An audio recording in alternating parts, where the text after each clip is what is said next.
Okay.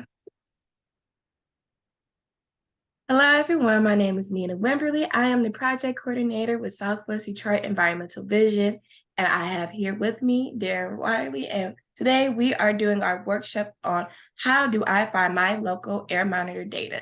So this is a part of our anti-island campaign where we get tons and tons of information and talk to our experts on how to handle the information. So Darren, if you would like to do a short introduction.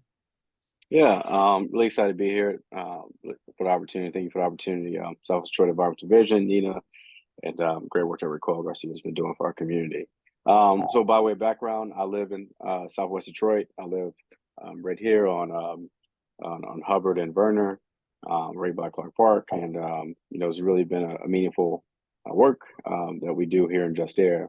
More so because I developed asthma living in this community. I love this community. It's accepted to me, and I really cherish it and really excited to do some of this harder work to make sure that we are breathing clean air that's going to make us have better lives, better, healthier lives for not only ourselves, but our family and our community. So what Just Air does is essentially what we're doing now is working with the community, creating awareness around air pollution, what those effects are and how we can actually mitigate it. So we'll talk about that a bit here, but yeah, that's really the core of myself and what Just Air is all about. Thank you. So, kind of like you were mentioning, you guys monitor air, and this is part of our series. So I'm just going to ask you some questions and just, walk me through your website, what the air monitoring situation is, what kind of air monitor is it, what does it look out for, how often does it take, data information, and just how we can relay that information. So we could start going through your website or whichever way you feel most comfortable. Yeah, we start with questions, and then I'll navigate the website accordingly. That might work best. Yeah, okay. So my first question, kind of like I was hinting at earlier, is just with this air monitor, what exactly is it looking out for? Yeah, so for our air monitors, we're monitoring the primary pollutants, and why we say primary pollutants are because these are the most prevalent, the most I say the largest amount of this type of pollutant that creates the deepest impact on our health, right? And so those pollutants are particulate matter.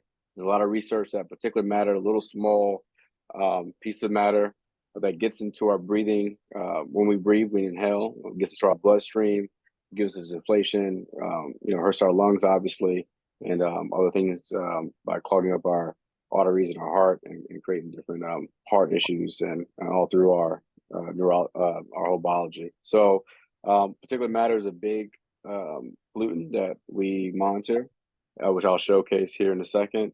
We also measure NO2.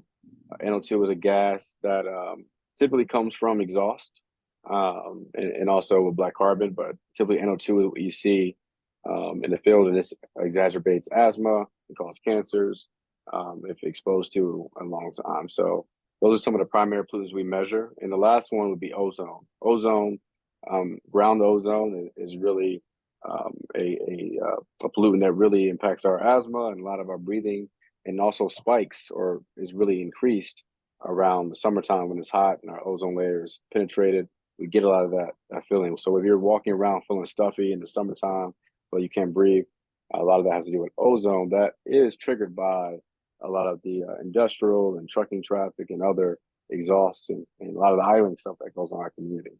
So those are the main pollutants that we measure. There are other pollutants and gases that are unique to different industries, right? Sulfur may come from, certain plants that are, producing energy or manufacturing something.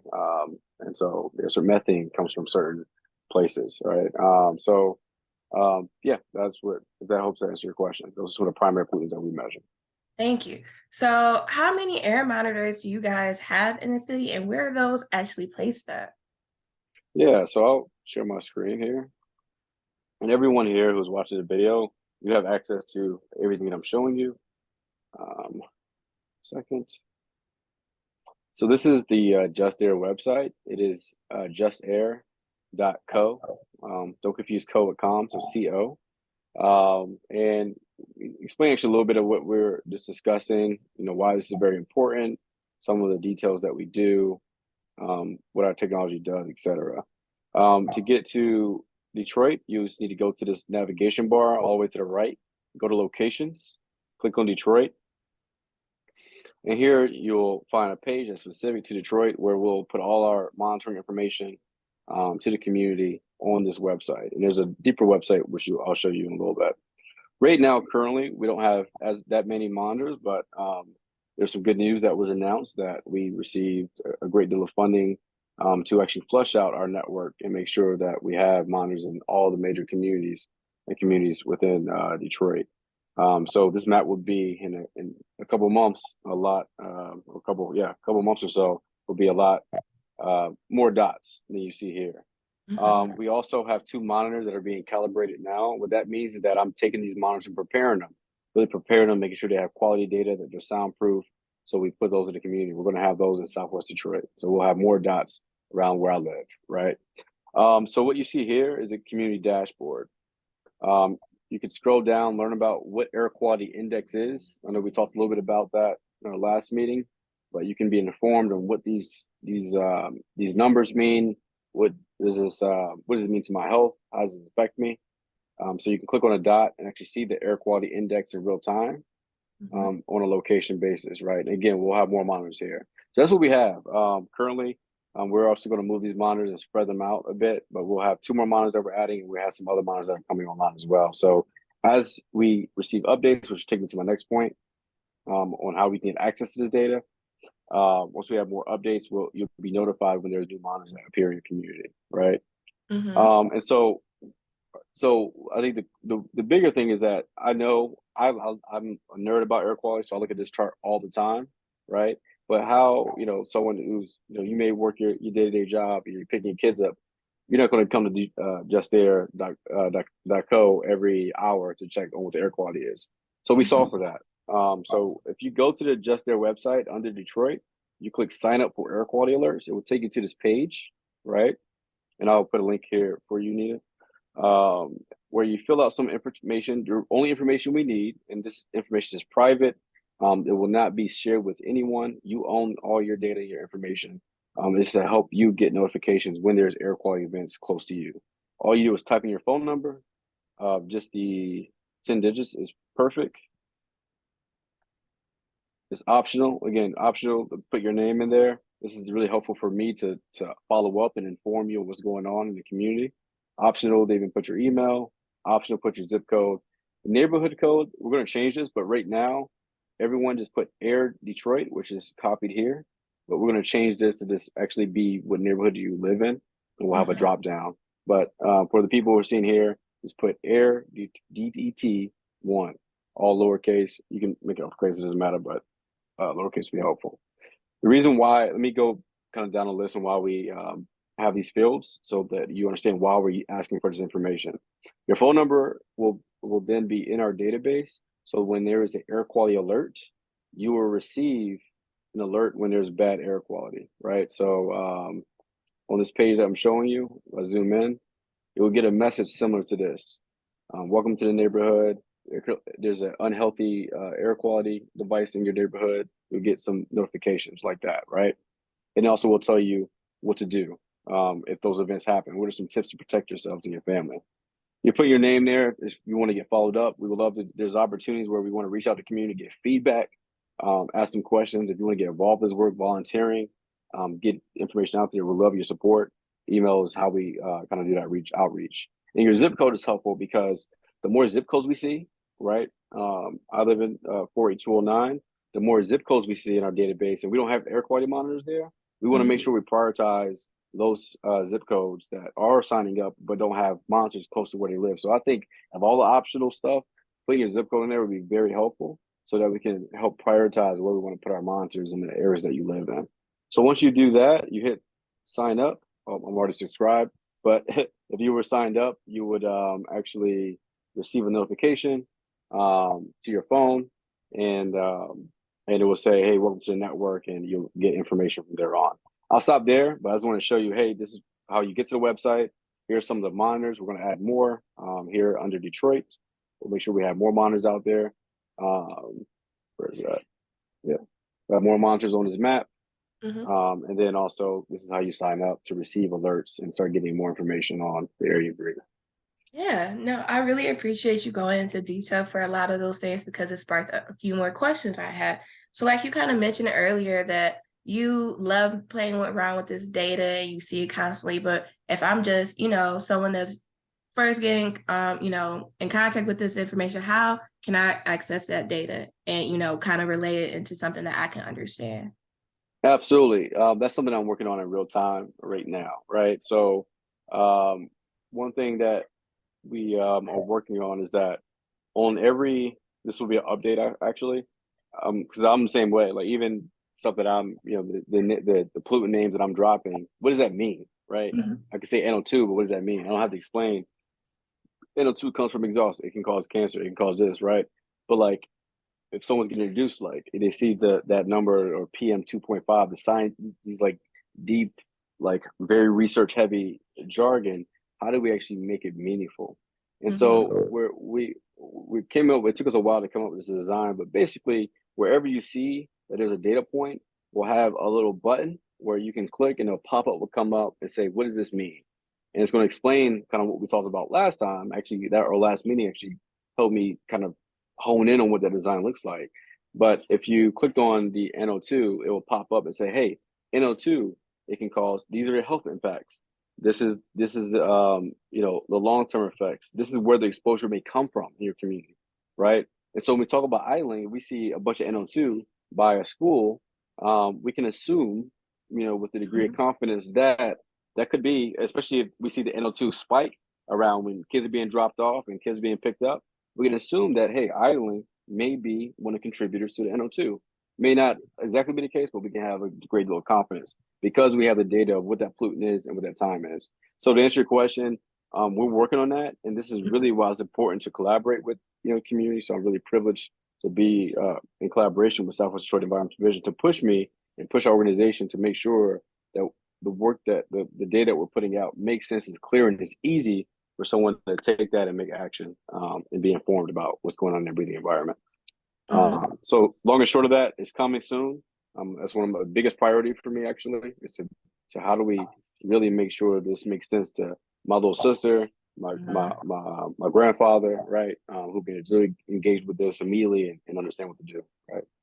Yeah, thank you. So I think you kind of were talking about this a little bit on your air monitoring. Like sometimes you can see like the spike on the hours and stuff like that. So how often does your air monitor kind of test the surrounding area? Is this like an hourly thing? Is it like once a day? Or how often is it pulling this information?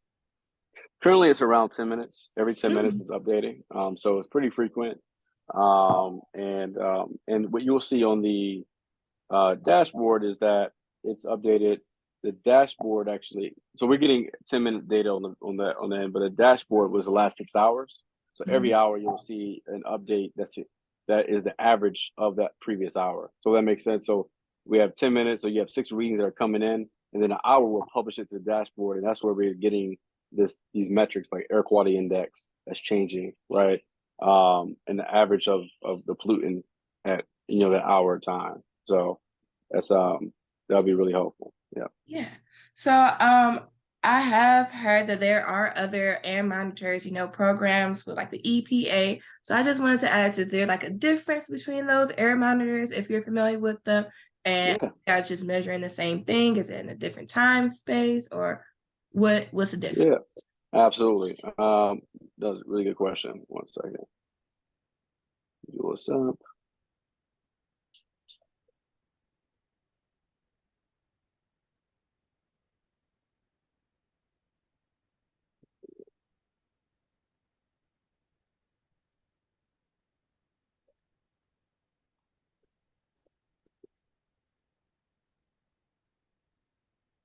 One second. Hmm.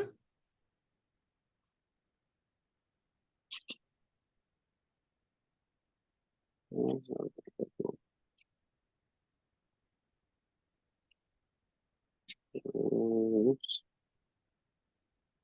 There we go. So yeah, we have a few. There are a few tools that we can use, right? Hmm. I'm gonna share my screen. I think the one that's really well known is Purple Air. It's a Hmm. great, very. There's a lot of data around Purple Air. we're currently working to integrate a lot of this data in our platform. So a lot of the monitors that you saw on my platform are duplicative of what's on here, but we also have some other monitors that we've added. But these are really small community science sensors. They,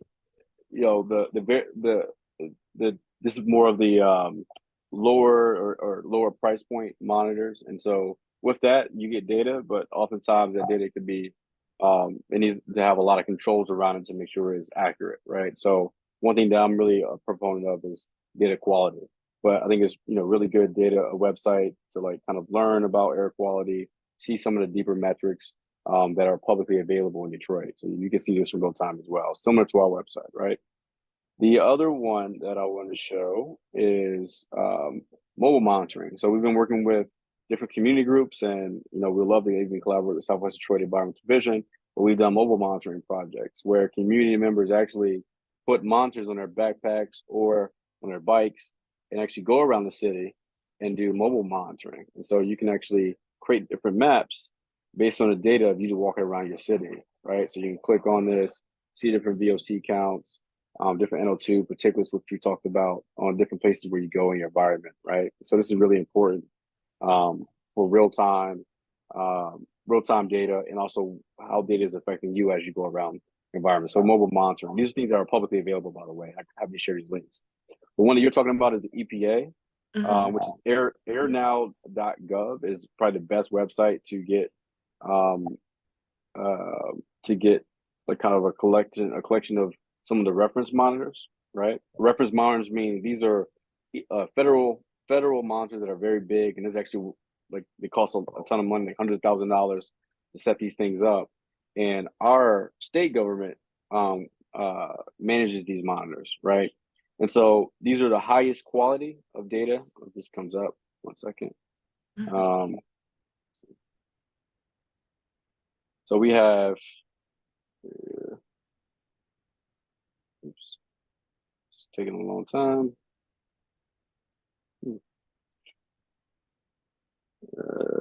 1 second.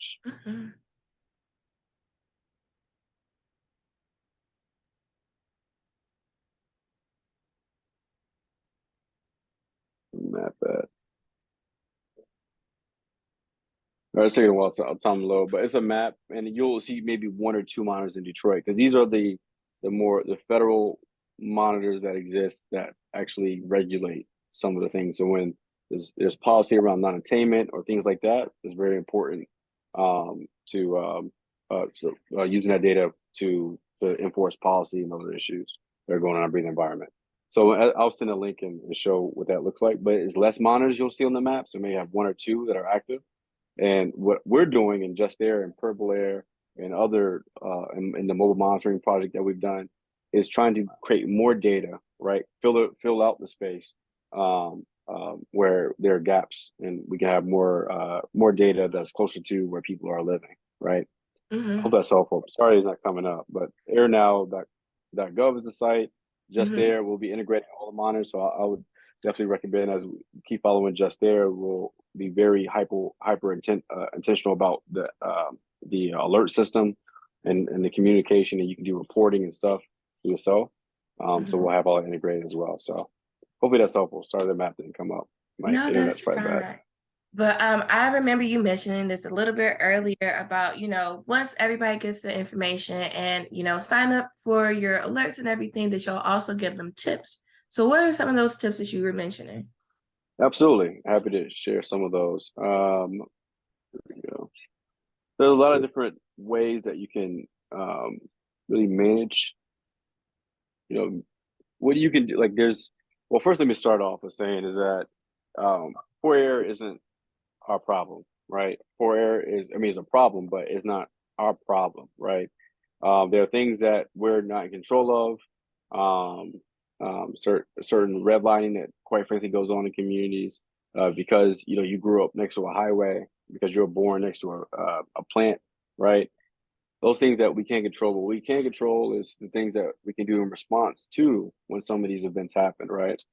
So just for example, if it's snowing out, if it's like a crazy blizzard, I can control if I go a certain speed, right? So I can't control the weather, but I control how I'm careful. I have my snow tile from Houston, Texas, so I never dealt with it. So I'm always slipping and sliding everywhere when I moved to Detroit. But that's an example of how we can control things. On this blog, and we have different tips, but it's an example of that. Here are 6 low cost tips to protect yourself when there's poor air quality outside, right? 1, avoid exercise near high traffic areas, right? When there's poor air, and that you receive alerts. If I go play, soccer or a sport, or I'm running around my community, I'm doing a lot, and I noticed that my family members have been in, some serious asthma conditions because they were doing too much, especially the elderly, who have some of these chronic diseases, is that it can exacerbate or really heighten some of the ill responses that your body has, right? So imagine you have all this bad pollutants in the air. If I'm breathing more heavily, I'm breathing more of those pollutants in, right? And I'm just putting myself at more risk. That's a very simple thing we could do. It sucks, but it's a good time to sit inside, drink some tea, catch up with friends, right? Etc. We're in an N95 mask, right? We're looking about COVID with these masks, but quite frankly, a lot of cities across the world, particularly in China, you see them always wearing masks. A lot of it is also, for disease protection, but oftentimes it's from the smog. And my first time wearing a N95 mask it was before COVID, and I was living in Mexico City for a bit of time, and it was a lot of forest fires that was creating so much smog. I saw everyone wearing a mask. If you're working out, and it'll tell you, hey, there's a lot of fires out. Please put your mask on, and that helps prevent some of the pollutants from entering your lungs, right? Just how a disease is not coming into your body as well, right? Indoor plants, I'm not a plant daddy myself, but a lot of people out there, have plants, and I think it's really important to encourage. There's certain plants that definitely absorb some of these pollutants, and obviously trees, but having those indoor things that can be a natural barrier or preventative to certain pollutants coming inside of your house. So think about some of those chemicals, but plants can be a good absorbent and combat some of those issues. Air purifiers. Make sure your filters are clean. Close your windows, which is really helpful, especially if you're driving. If you have the opportunity, put your AC on, close your windows, keep the air inside, and change your air filter. That's one of the most critical ones, especially for folks who have allergy asthma. I wish Kathleen was here because she could speak more strongly to it. But if you're recirculating or not filtering pet dander, certain pollens that are in the area, molds, if your air filter is constantly circling that back to you, it's just going to compound and exacerbate some of the issues that you're having.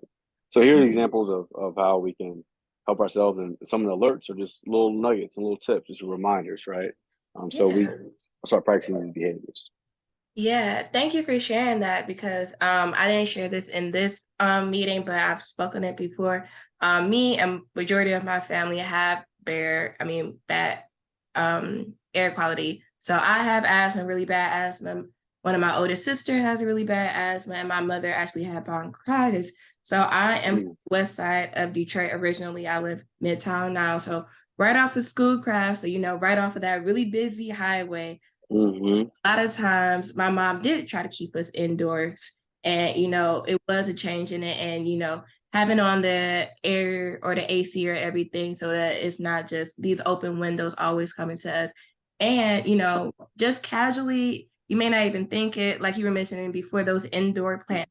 So I am actually a plant parent. So I have at least 11. I also have a cat, so they're not in any hands reach for me to show them. But some plants that are really good indoor plants are spider plants. They're really great for air quality, and they don't take a lot of maintenance to be able to survive. Snake plants are super good for that too. And I actually do, change, because I am also an outdoor person. I love outdoor in the environment. So sometimes having the window closed, it just makes me feel stuffy. So I all my plants by the window, so that way it's a little bit of a filter before it gets to me. So these are amazing. Thank you. Let me have any other questions, or if it's I'll say, I'll say also that's a great idea. You made me think that might be a good opportunity for even JustAir to sponsor some plants for community members. That'd be really awesome. Like, I think part of that is the awareness factor, but having a plant by the window, the plants that you discussed. Please send me those lists of some of your favorite plants. That might be a really great way to like. Also, plants make you happy, man. Yeah. They make you happy. It's proven. Yeah, so it's a really interesting opportunity to really make you think how we can all kind of share that experience with. So. Yeah, thank you. Let me see if I have any other questions I can think of right now. We talked about the data and you shared with us, other programs are also have air monitor and how to access their information. You showed us how to get the information that you guys are providing and some great tips. Is there anything else that you can think on right now? No, I think the biggest thing is I love for people to sign up. You'll receive alerts. We'll be alerting you every time we have a new deployment, right? When there's a new monitor in your breathing environment. There's a lot of funding opportunities that are coming down where we have more monitors. So it's really important that we start to get feedback from the community, understand where it actually is coming up. So we want to hear from the community where we want to position these monitors, right? Places by the school, places where, kind of where you grew up, where there's a heavy highway, heavy trucking traffic. Because ultimately, what we're getting at, by the way, I think this last thing I'll mention is that this data is great for us, awareness and our behavioral change, but again, it's not our problem. But having that data out there to point to, hey, this is what's causing the health impacts. Looking at the data, look at the last 6 months, this community had bad air quality because of these sources versus like this community. How do we create more equity in that? And that's going to help drive policy, right? So that communities are zoned right. We don't have, I was at a panel actually the day that if you put on the all these maps that we come up with, but if you look at the economic map, the education map, health disparity map, all these maps are all put in the same place, right? So show me another map all the way from 19 when people came up here from the Great Migration. The same maps are the same disparities, and so what we're trying to do is alleviate that and really hopefully we can play a good part. And I think it's essential that community helps drive that. And so I think I'll leave with that. Ultimately, we're using this data. It is not going to create long-term change, which is going to be at the policy level, right? So we can fight for a better future that we deserve, right? Yeah, and like you were saying, awareness is so, so important because, even though I grew up with asthma, all of my family, and I've been working in the environmental field for a second, it wasn't until I got to this position that I actually started hearing those cause and effects of, if you're by this heavy polluted area, maybe you'll have more of a headache, you're more aggressive, you'll have, worse breathings. And it's just like, oh, I just thought that was just a part of my day, some do it so often. You're just like, oh, well, it must just be something I'm doing, but it's an outside force. And having the awareness of like, okay, it's these areas that are heavier. So let me make sure that I kind of steer away from them if this is like a day that I can't handle too much. So That's good point. Yeah, that's actually interesting. Made me think of like even having like hey, today, like I have location data of where these monitors are, but if there's bad part of town, like you said, just be aware, proceed with caution in this area. If you are playing there, you're working there or whatever, just be thoughtful. You live in there, be thoughtful about that area because it's not. When I send alerts, it's not the whole Detroit. It's certain, literally block to block, air quality can change. So I like that being specific about what areas and saying, hey, give you tips like maybe avoid that area today. So yeah. So this is all amazing information. We do have another workshop coming up in December where we're going into more details, but then you're also still building out a lot of those resources. So thank you again for meeting up with us. We'll keep everybody in the community informed about all the resources you guys are building up and just continuing this conversation so that way we can be aware so we can continue the conversation instead of just always starting at square one of the problem is. That's huge. That's huge. I appreciate you, Nina. I'm really excited you joined the space. The work that you're already doing and just how you communicate and share your experience authentically is going to be, really helpful for this movement. So really excited to have you part of this journey. Yeah, thank you. I'm excited to continue to work with everyone. So I'm going to stop the recording right now. Awesome.